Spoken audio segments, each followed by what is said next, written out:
রাদিতু বিল্লাহি রাব্বা, আমি আমার আল্লাহকে রব হিসাবে পেয়ে সন্তুষ্ট।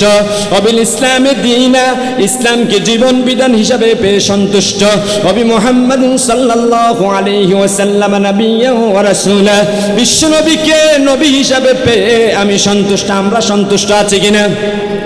বিশ্বনবী ফরমাতা কত আমাল ঈমানি মান রাজিয়া বিল্লাহি রাব্বা ওয়া বিল ইসলামি দীনা ওয়া বি মুহাম্মাদিন সাল্লাল্লাহু আলাইহি ওয়াসাল্লাম নবিয়্যান ওয়া রাসূলা। বিশ্বনবী ফরমা ঈমানের 7 পাবে, 3টি বিষয়ের প্রতি অগাধ বিশ্বাস থাকলেন ঈমানের 7 পাবে। 1 নম্বরে আল্লাহকে যদি রব মানে, ইসলামকে যদি জীবন বিধান মানে, বিশ্বনবীকে যদি শেষ নবী হিসাবে মানে, বিশ্বনবী বলেন এই লোকটি ঈমানের 7 পেয়ে যাবে। সুবহানাল্লাহ। وقال الله تبارك وتعالى إنما المؤمنون الذين إذا ذكر الله وجلت قلوبهم وإذا تليت عليهم آياته زادتهم إيمانا وعلى ربهم يتوكلون। বিশ্বনবী বলেন একমাত্র কেবলমাত্র মুমিন ওরা যাদের সামনে আল্লাহর নাম উচ্চারিত হলে আল্লাহর ভয়ে, আল্লাহর মহব্বতে অন্তরটা কেঁপে ওঠে। সুবহানাল্লাহ। ওয়া ইযা তুলিয়াত আলাইহিম আয়াতুহু যাদাতুহুম ঈমানা, তাদের সামনে যখন কোরআন কারীম তেলাওয়াত করা হয় তখন তাদের ঈমানটা বৃদ্ধি পেয়ে যায়। ওয়া আলা রাব্বিহিম ইয়াতাওয়াক্কালুন, তখন এই মানুষগুলো আল্লাহ ছাড়া আর কারো উপর ভরসা করে না। এরপরে আল্লাহ রাব্বুল আলামিন বলেন আল্লাযীনা ইউকিমুনাস সালাত, এই মানুষগুলো নামাজ কায়েম করে, আল্লাহর দেওয়া রিজিক থেকে খরচ করে। আল্লাহ রাব্বুল আলামিন বলেন উলাইকা হুমুল মুমিনুনা হাক্কা, এরাই অরিজিনাল মুমিন। তাহলে যাদের সামনে আল্লাহর নাম উচ্চারিত হলে আল্লাহর মহব্বতে, আল্লাহর ভালোবাসায়, আল্লাহর ভয়ে অন্তরটা কেঁপে উঠে, কোরআন শরীফের আলোচনা শুনলে ঈমান বেড়ে যায়, দোকানে আড্ডা দেয় না, চায়ের স্টলে বসে থাকে না, বাড়িতে বসে গল্প করে না, আওয়াজ শুনে কোরআন শরীফ শোনার জন্য বসে থাকে, তাদের ঈমানটা বেড়ে যায়। বিশ্বনবী একটি হাদিস শরীফের মাধ্যমে বলেছেন এই লোকগুলো ঈমানদার। সুবহানাল্লাহ। একদিন সাহাবায়ে কেরাম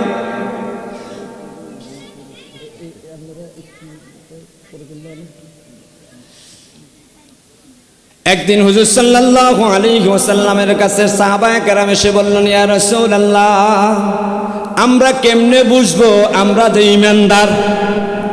শুনবেন নি কথা? আমরা কেমনে বুঝবো আমরা যে ঈমানদার? আমাদের শরীরে জ্বর আছে কি নাই এটা মাপার জন্য কি লাগে? থার্মোমিটার লাগে। জিহ্বার নিচে অথবা বগল তলে দিই এটা কি করে? জ্বর আছে কি না এটা টেস্ট করে। ডায়াবেটিস আছে কি নাই এটা রক্ত নিয়ে পরিমাপ করে। আপনার প্রেসার হাই না লো এটা মাপার জন্য মেশিন আছে কি না? আমার আপনার ঈমান আছে কি নাই এটা মাপার জন্য কোনো যন্ত্র পৃথিবীতে আবিষ্কার হয়নি, দরকারও নেই। কিন্তু বিশ্বনবী বলেছেন তোমাদের ঈমান আছে কি নাই এটা প্রমাণ করার জন্য কারো কাছে যাওয়া লাগবে না, তুমি নিজেই বুঝতে পারবে তোমার ঈমান আছে কি নাই।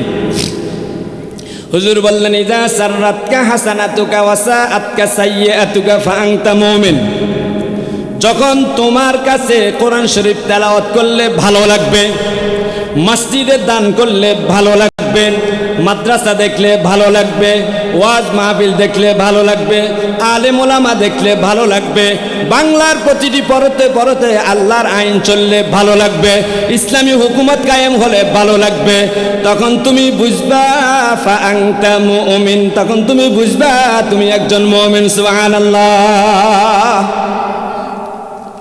ওয়াসাআতকা সাইয়্যাতুকা ফাআনতা মুমিন, হুজুর বললেন দ্বিতীয় অংশ হলো যখন তোমার সামনে মদখোর দেখলে খারাপ লাগে, জেনাখোর দেখলে খারাপ লাগে, ফ্যাসিবাদী চরিত্রের লোকদেরকে দেখলে খারাপ লাগে, চাঁদাবাজ দেখলে খারাপ লাগে, দুর্নীতিবাজ দেখলে খারাপ লাগে, আবু জেহেল উতবা সাহেবার চরিত্রের সাথে মিলে এই লোকগুলারে দেখলে খারাপ লাগে, বাজারের ভিতরে টাস খেলা জুয়া খেলা দেখলে খারাপ লাগে, তখন তুমি বুঝবা ফাআনতা মুমিন। সুবহানাল্লাহ। তাহলে যখন তোমার কাছে কোরআন শরীফ শুনতে ভালো লাগে, নামাজ পড়তে ভালো লাগে, মসজিদ দেখলে ভালো লাগে, মাদ্রাসা দেখলে ভালো লাগে, হক্কানি আলেম ওলামা দেখলে ভালো লাগে, তখন তুমি বুঝবা তোমার ঈমান আছে। যখন দেখবা টাস জুয়া হাইজাক, তারপরে জেনাখোর মদখোর অন্যায় অবিচার ইত্যাদি দেখলে যখন দেখবা তোমার অন্তর অশান্তি শুরু হয়ে গেছে, খারাপ লাগে, তখন তুমি বুঝবা তোমার ঈমান আছে। এখন আপনাদের ঈমান আছে এটা প্রমাণিত, কারণ আপনারা আলোচনা শুনতে আসছেন। ভালো লাগে কি না? কোরআন শরীফের আলোচনা শুনলে কার কার কাছে ভালো লাগে? আল্লাহ কবুল করুন। আপনারা নিশ্চিত মুমিন, আল্লাহ কবুল করুন। কতক্ষণ পর্যন্ত চলবে অন্যদের প্রোগ্রাম?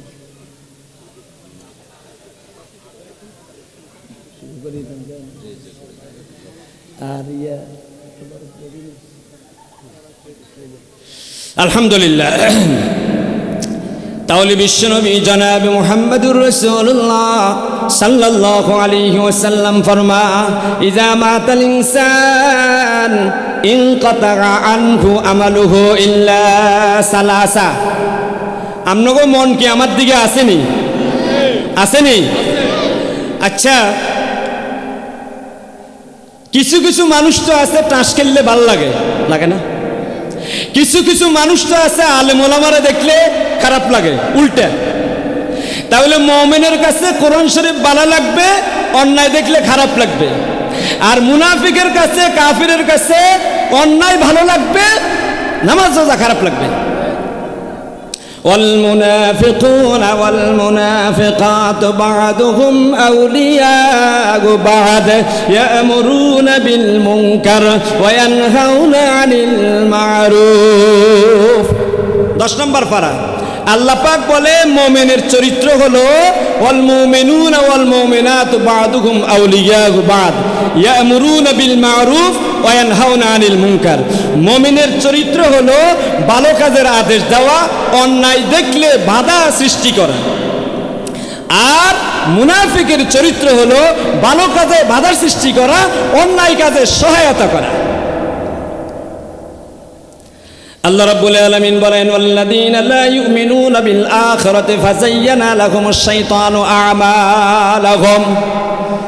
যারা পরকালে বিশ্বাস করে না, তাদের কাছে তাদের অপরাধগুলো চাকচিক্য করে তোলা হয়। তখন তাদের কাছে তাস খেলা, জুয়া খেলা, তারপরে পরক্রিয়া করা, সাদাবাজি করা, মাস্তানি করা ইত্যাদি কাজগুলো তাদের কাছে ভালো লাগবে।